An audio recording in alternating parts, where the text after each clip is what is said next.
বন্ধুরা, মশারি দিয়ে কখনো কি পুকুর থেকে মাছ ধরার অভিজ্ঞতা রয়েছে? আমরা ছোটবেলায় গ্রামের পুকুরে অনেক মাছ ধরেছি। আজও সেই সোনালীর অতীত মনে পড়ে। আসসালামু আলাইকুম, সবাইকে ভিলেজ লাইফ ব্লগের নতুন আরেকটি ভিডিওতে স্বাগতম। আজ আমি আপনাদের সাথে শেয়ার করব কিভাবে মশারি ব্যবহার করে পুকুর থেকে মাছ ধরলাম এবং বানিয়ে ফেললাম ভীষণ মজাদার একটি ভর্তার রেসিপি। তো আজও অন্যান্য দিনের মতো খুবই ভোরে ঘুম থেকে উঠলাম। চিন্তা করলাম মাছ ধরার জন্য একটা পুরান মশারির ব্যবস্থা করা যায় কিনা। কিন্তু মজার ব্যাপার হচ্ছে মশারি না পেয়ে নিজের খাটের মশারি খুলে পুকুরের দিকে রওনা দিলাম। আপনাদের ভাইয়া বলল, তুমি মাছ ধরতে পারবে, আমি চেষ্টা করি। এই কথা সেই কাজ। দেখতেই পাচ্ছেন আপনাদের ভাইয়া মশারি নিয়ে পুকুরের দিকে যাচ্ছে। পুকুর পাড়ে অনেক সুন্দর সুন্দর ফুল ফুটেছে। এই যে দেখেন, কি সুন্দর রক্তজবা পাতাবাহার দেখা যাচ্ছে। চারিদিকে কি সুন্দর পাখির কলরব। এই যে দেখেন আরেকটি সুন্দর ফুল, অপরাজিতা, আমার সবচেয়ে প্রিয় ফুল। যেন প্রকৃতির সব বেগুনি রং নিজের মধ্যে ধারণ করেছে। দেখেন পুকুর পাড়ে কি সুন্দর লেবু গাছে লেবু ধরেছে। দেখতেই পাচ্ছেন ইতিমধ্যে আপনাদের ভাইয়া পুকুরে মাছ ধরার জন্য সকল প্রস্তুতি নিচ্ছে। এই যে ও এখন পুকুরে নেমে গেল। সব সময় এখানে অনেক মাছের আনাগোনা দেখা যায়। পানিতে নামার পর সব মাছ যেন ভয়েই পালাতে লাগলো। তারপর অপেক্ষায় আছি কি মাছ ওঠে তা দেখার জন্য। শেষে মশারি টেনে উপরে উঠালো। তেমন কোনো মাছ পেলাম না, কিন্তু অনেক মজার মাছ পেয়েছি। কিছু পুঁটি মাছ পেলাম। সবগুলো দিয়ে আজ আপনাদের ভীষণ মজাদার পুঁটির ভর্তা রেসিপি করে দেখাবো। আমাদের ভিডিওগুলো যদি আপনাদের ভালো লেগে থাকে অবশ্যই আমাদের চ্যানেলটি সাবস্ক্রাইব করে রাখবেন এবং লাইক কমেন্ট শেয়ার করে আমাদেরকে উৎসাহিত করবেন, যাতে আমরা এরকম নিত্য নতুন ভিডিও আপনাদেরকে উপহার দিতে পারি। ছোট মাছের তরকারি রান্না করলে যেমন সুস্বাদু, ঠিক তেমনি ভর্তা করলেও অনেক মজা।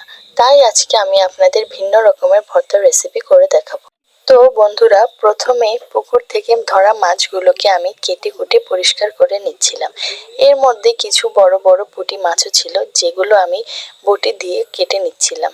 এরপর মাছগুলো ভালো করে লবণ দিয়ে ধুয়ে এর মধ্যে পরিমাণ মতো হলুদ, মরিচ এবং লবণ দিয়ে ভালো করে মেখে নিলাম। দেখুন তো বন্ধুরা, মাছগুলোকে হলুদে মাখানোর পরে কি সুন্দর লাগছে। অন্যদিকে ভাতগুলো চুলা থেকে নামিয়ে নিলাম। এখন একটি কড়াইয়ে পরিমাণ মতো সয়াবিন তেল দিয়ে একে একে পুঁটি মাছগুলো ভেজে নিব। বন্ধুরা, মাছগুলো থেকে অনেক দারুণ ঘ্রাণ আসতেছে। মনে হচ্ছে এখনই খেয়ে ফেলি, কিন্তু এটা এখন খাওয়া যাবে না, কারণ এটা দিয়ে তো ভর্তা বানাতে হবে। এখন খেয়ে ফেললে ভর্তার জন্য আর মাছ থাকবে না। আমরা সকলেই জানি পুঁটি মাছ দিয়ে অনেক ধরনের রেসিপি রান্না করা যায়। আরেকদিন না হয় আপনাদেরকে অন্য ধরনের ভিন্ন রকমের রেসিপি রান্না করে দেখাবো।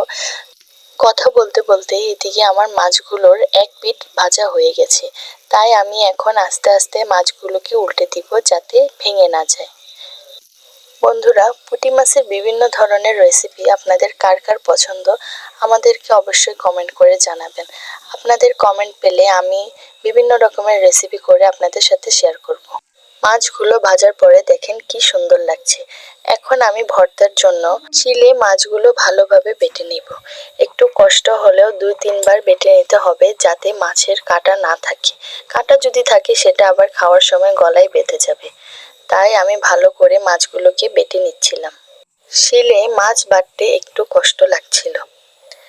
মাছগুলো ভালো করে বাটার পর এখন দিয়ে দিলাম পেঁয়াজ কুচি, পরিমাণ মতো লবণ, মরিচ গুঁড়ো। এখন সবগুলো একসাথে ভালো করে বেটে নিব। সর্বশেষে 3 কোয়া রসুন দিয়ে ভর্তাটাকে কমপ্লিট করে পরিবেশন করুন গরম গরম ভাতের সাথে। দেখা যাক আপনাদের ভাইয়া খেয়ে কি কমপ্লিমেন্ট দিল। অসাধারণ হয়েছে, অসাধারণ হয়েছে, অসাধারণ।